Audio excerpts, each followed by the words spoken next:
Seguimos avanzando en directo a América para traerles todas las noticias que están pasando ahora mismo en el mundo. Y soy Rodrigo Sedano, acompáñenme. Israel sigue bombardeando Líbano. Ataques contra la ciudad de Tiro dejan al menos 8 muertos. Eso después de los intercambios de misiles entre Irán e Israel del domingo y del lunes. Entre tanto, Donald Trump vuelve a asegurar que el acuerdo de paz en la región está cerca. Y en Kenia, cientos de personas protestaron por la creación de un centro de cuarentena para ciudadanos estadounidenses expuestos al virus del ébola. La policía detuvo a varias personas, mientras la OMS confirma que en República Democrática del Congo hay 550 casos y 100 muertos. El Mundial de Fútbol comienza este jueves en México, pero está siendo marcado por lo que sucede en Estados Unidos. La última polémica ha sido la negativa de entrada al país al árbitro somalí Omar Abuldakir Artan. La FIFA lo ha sacado del torneo sin levantar una queja.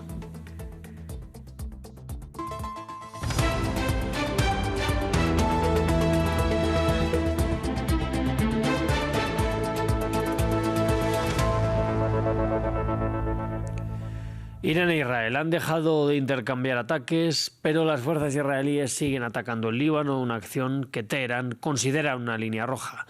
Mientras, en el terreno diplomático, Donald Trump afirma nuevamente que lograría un acuerdo con Irán en cuestión de días. Vamos a ver el reporte de Hugo Caro Jiménez. Irán ha dicho que volverá a atacar a Israel si el ejército israelí persiste con sus ataques contra Líbano. Sin embargo, Benjamin Netanyahu no da su brazo a torcer y su ejército sigue lanzando ataques contra el sur libanés. Este martes, después de emitir una advertencia para que se evacúe la ciudad de Tiro por nuevos bombardeos, se produjo uno de los ataques más mortíferos sobre este territorio desde que estalló el fuego cruzado entre Israel y Hezbollah. Aunque los habitantes aseguran que no hay presencia de Hezbollah en los lugares que están siendo atacados. Es una gran mentira afirmar que Hezbollah está presente aquí. Son solo palabras vacías, no hay ningún militante aquí. Todo lo que se dice sobre Tiro es una mentira para asustar a la gente. A pesar de las recientes violaciones del alto el fuego por parte tanto de Israel como de Irán, el presidente de Estados Unidos, Donald Trump, sigue mostrándose públicamente optimista respecto a que un acuerdo de paz es inminente con Teherán. Estamos en la recta final de lo que será un acuerdo muy bueno que no permitirá de ninguna manera, forma o modo las armas nucleares. Y el estrecho se abrirá de inmediato, se abrirá inmediatamente tras la firma que podría tener lugar en 2 o 3 días. Trump llamó personalmente a Netanyahu el lunes para pedirle que detuviera los ataques con Irán. Mientras tanto, Pakistán, en su papel de mediador, ha instado a la moderación, mientras las negociaciones indirectas persisten pero de manera infructuosa. Y para ampliar la información en torno a la negociación de paz entre Estados Unidos e Irán, anteriormente hablábamos con Adrià Rochales, nuestro corresponsal en Turquía. Nos contaba cómo el optimismo no es tal desde el lado iraní. Es absolutamente lo contrario. Irán, sobre todo desde este intercambio de ataques entre la propia Irán e Israel durante la jornada de ayer, continúan repitiendo por activa y por pasiva que estos ataques empezados por Irán después de que Israel bombardease el sur de la capital del Líbano, de Beirut, han supuesto un revés enorme a estas negociaciones que llegaron a catalogar los líderes en Teherán de caóticas. Irán asegura que Israel nunca ha actuado por sí sola y que, a pesar de que el presidente estadounidense Donald Trump haya afirmado durante los últimos días que nunca aceptó ni dio su visto bueno a estos ataques por parte de Benjamin Netanyahu, Irán asegura que los dos países han estado coordinándose durante los últimos días y horas. Y de hecho, Teherán asegura, en palabras del portavoz del Ministerio de Exteriores, Esmail Baqei, que la desconfianza no hace más que crecer entre un Irán que asegura que el acuerdo, a pesar de que está cerca de ser completamente acordado, sigue aún lejos, sobre todo por esta desconfianza que tiene y asegura tener Teherán en contra de tanto Estados Unidos como también de Israel. Recordemos que en las 2 últimas ocasiones que Irán ha sido atacada por parte de estos dos países, la primera fue hace justo un año, en esa guerra de 12 días en la que empezó Israel bombardeando bombardeando durante 12 días toda Teherán y después se sumó a Estados Unidos. Esos primeros bombardeos de Israel empezaron cuando Estados Unidos e Irán estaban empezando unas negociaciones nucleares que fueron fracasadas a causa de estos ataques. La segunda ocasión en la que Irán fue atacada fue el pasado 28 de febrero, el inicio de esta guerra que aún dura a pesar del alto el fuego, con el asesinato del entonces líder supremo iraní, el ayatolá Ali Khamenei. Por lo tanto, Irán asegura que todas este pasado, este currículum de ataques en su contra no hace más que levantar las suspicacias de un país que, a pesar de que asegura buscar un acuerdo, asegura de hecho que ha ganado esta guerra. Irán ha cambiado de hecho, y lo hizo ayer, el nombre de su operación militar en contra de Israel. En un principio llegaron a catalogar sus ataques en contra de Israel y de los varios países del Golfo como Operación Promesa Certera. Ahora directamente la han cambiado como Operación Victoria y demuestra la gran certeza que existe dentro de Teherán, que si Irán no ha ganado la guerra, ha quedado muy cerca de ello. Como decíamos anteriormente, el Mundial de Fútbol en América del Norte va a empezar en México el jueves, pero la antesala está marcada por la guerra en Medio Oriente y sobre todo por la agresiva política migratoria de Donald Trump. Las autoridades estadounidenses han negado la entrada al país al árbitro somalí Omar Abdulkadir Artan. Lejos de levantar una queja, la FIFA ha decidido retirar al árbitro del torneo. Es tan solo la última de las polémicas en torno a este Mundial. Vamos a verlo. Es un sueño que se ha convertido en una pesadilla.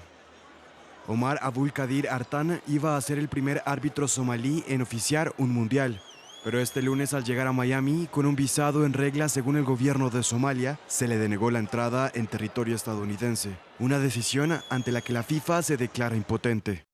Al igual que en anteriores competencias organizadas por la FIFA, es el gobierno del país anfitrión quien decide en última instancia quién recibe un visado y quién es admitido en su territorio. Contactada por la AFP, la Policía de Fronteras estadounidense justifica esta negativa debido a problemas relacionados con la verificación de sus antecedentes durante una inspección de rutina. Mientras que los ciudadanos somalíes tienen prohibido viajar a Estados Unidos, el pasado mes de noviembre Donald Trump calificó a Somalia de un país podrido. En las últimas semanas, selecciones como las de Sudáfrica o Haití se han enfrentado a retrasos en la concesión de visados. Por su parte, la selección iraní, que ha establecido su campamento base en México, podrá jugar en Estados Unidos, pero sin parte de su cuerpo técnico. Se trata de 15 personas a las que no se les ha concedido el visado. La mayoría de ellas forman parte del cuerpo técnico del equipo y su ausencia pondría serias dificultades para la selección.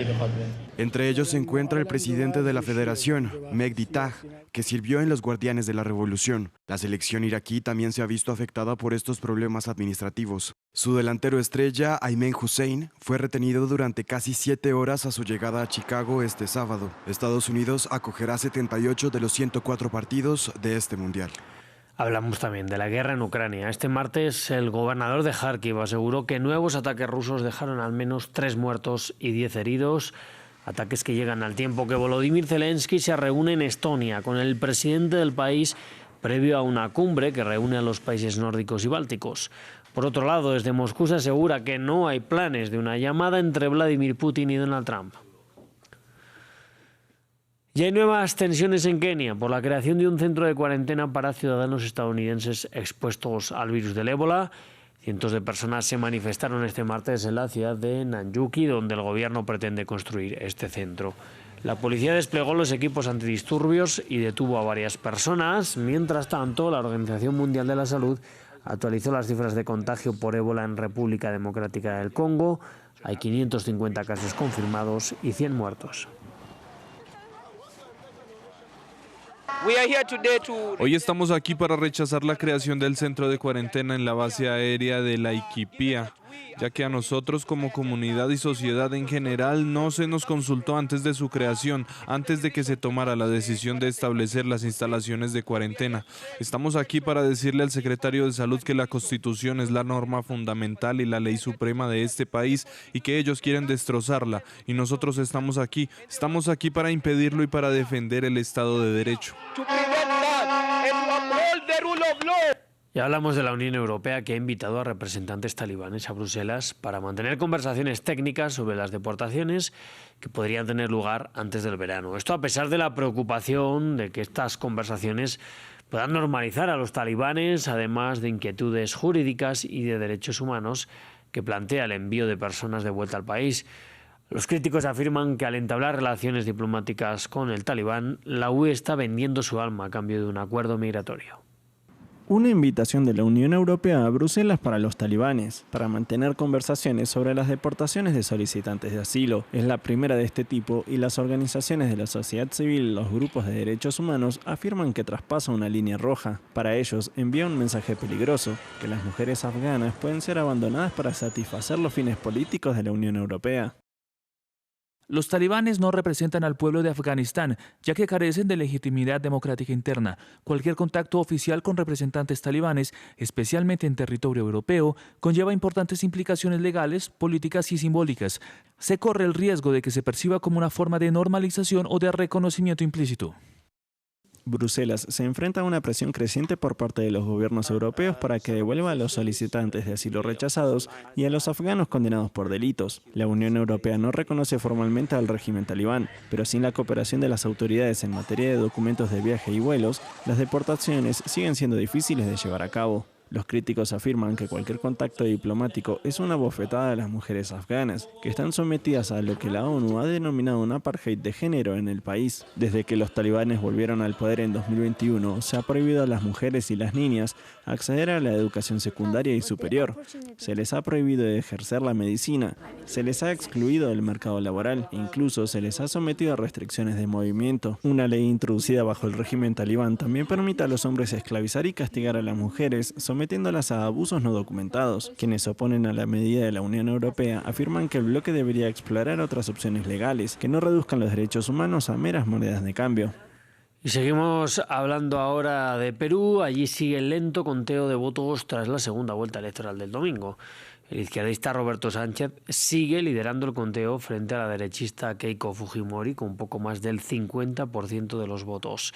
Sin embargo, la hija del expresidente Fujimori recorta la distancia respecto a ayer lunes con el conteo del voto en el extranjero y la elección sigue totalmente abierta. En el siguiente informe les vamos a contar quién es Roberto Sánchez, que abandera el legado del expresidente Pedro Castillo.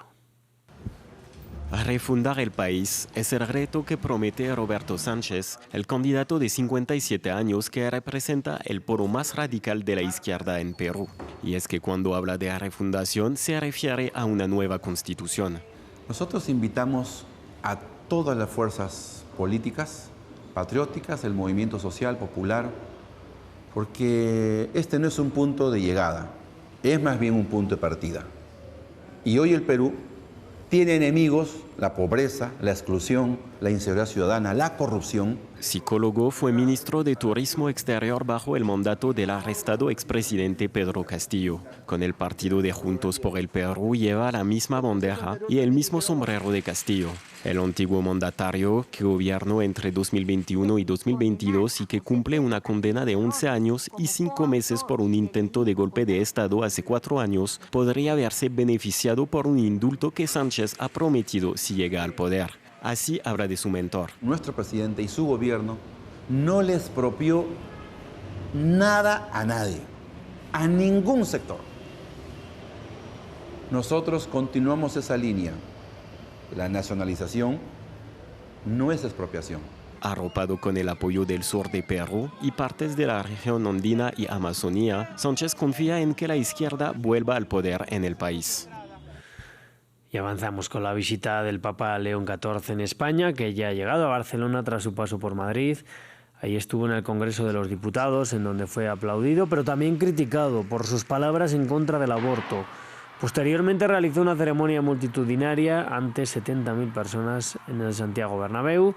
Y en Barcelona dará mañana una misa en la Basílica de la Sagrada Familia. Allí bendecirá la nueva torre de Jesucristo. Pues con esta visita del Papa León XIV por España nos vamos a despedir. Yo, como siempre, les invito a que sigan aquí con nosotros en France 24, que ya volvemos con toda la programación.